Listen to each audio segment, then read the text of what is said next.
Look, I know you want to start and grow an SMMA to 10K a month, but how are you going to get leads? Today, for free, I want to give you the exact Instagram lead scraping method that I would use tomorrow if I was to start my SMMA from zero. This is one of the methods that I use to build my agency from 0 to 7 figures, where we took in over $1 million in revenue, with 80% of those clients coming from Instagram outreach. Look, cold outreach works. The people that are telling you that it doesn't work are lying to you. Hopefully this method is something you can copy today after you watch this video so that you can start getting clients next week. If you stick around, I'm not just going to tell you about this. I'm actually going to open up Instagram and show you live how I would do this myself. I'm going to show you exactly what I'm looking for when I find leads, so you know how to find the right leads to reach out to. I'm going to show you how I can do this very, very fast, and most importantly, how you can do it yourself. You don't need to hire an appointment setter, a VA, or install any systems to do this. So it's just using Instagram, very basic, but it works, and not a lot of people know about this. This is also a flywheel method, meaning that when you find one lead, that lead typically opens up another 10 leads. Then those 10 leads open up another 20, 30, 40 leads. So the more you do of this, the more leads you get. And the reason this is incredibly important is it's the number one thing people struggle with in this space. A lot of people speak to me saying, hey Adam, I'm confident, I could close a sales call, I know exactly how to do this, but I don't know how to get people on the phone. If today we can kind of solve that problem, you should be in a better position. So there's two ways you can use this method. Number one is if you don't have a personal brand, and number two is if you have a personal brand. So I'm going to walk you through an example right now. We're going to assume I'm working with fitness coaches, as that was pretty much the entirety of my client base in my agency that I got to 7 figures. Also know this works really well for fitness coaches because they spend a lot of time on Instagram.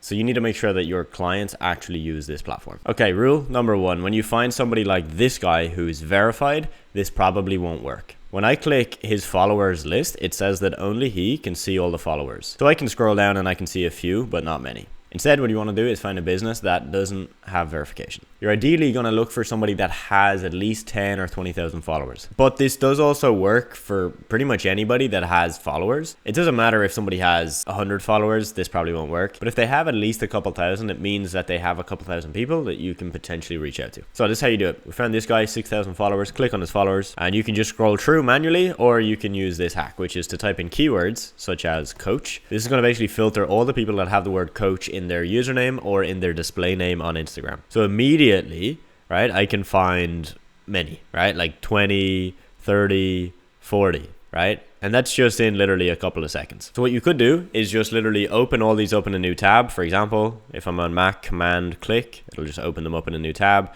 I can do this for literally everyone.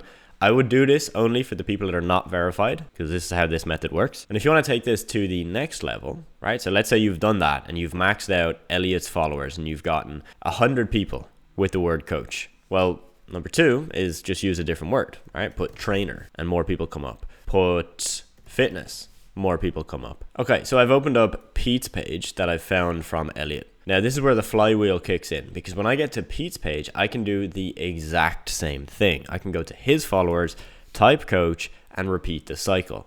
And then I go to Prosper, who's one of his followers, and guess what? I repeat the cycle again. So you can see very quickly how this is a flywheel. The more you do of this, the more you get. I've got 3 tips that I want to give you so that you can start using this today and messaging prospects tomorrow. 1, don't use big blocky text. Use small, short sentences. Don't pitch anything. Ask a question about their training, about their business, about their coaching. Just ask something. Focus on providing value first before you pitch anything. Jab, jab, right hook. Give them value. Show them a case study. Show them a piece of content you think would look amazing on their page. Show them something that will make them think, wow, this guy's actually got something good. Or, hey, she's got an interesting insight here. And only then, when you've gotten a bit of buy-in, you're going to pitch what you do in your call. And number 3 is stick to your limits. Don't go past 50 DMs a day. In fact, you might want to start lower, 5, 10, 15 a day. And when you need to scale this up, scale it horizontally, get more pages, and then you're good to go. Now look, this is something that we've just touched on today. I teach this in a lot more detail inside my program. It's why our students can get clients from cold outreach every day of the week. And it's because they have the whole picture. They know how to get the leads, they know what to say, they know how to pitch the call in a non-salesy way, they know how to get people on the call, and then they know how to sell ethically. If you want more information about what it's like to work with me, where I can show you all of that, not just show you it, but actually teach you it one-on-one, you can click the link in the description of this video. You can book a call with us and we can see if we can help you out. We might be able to base on where you're at. We might not be able to, but yeah, let's have a call and we'll see from there.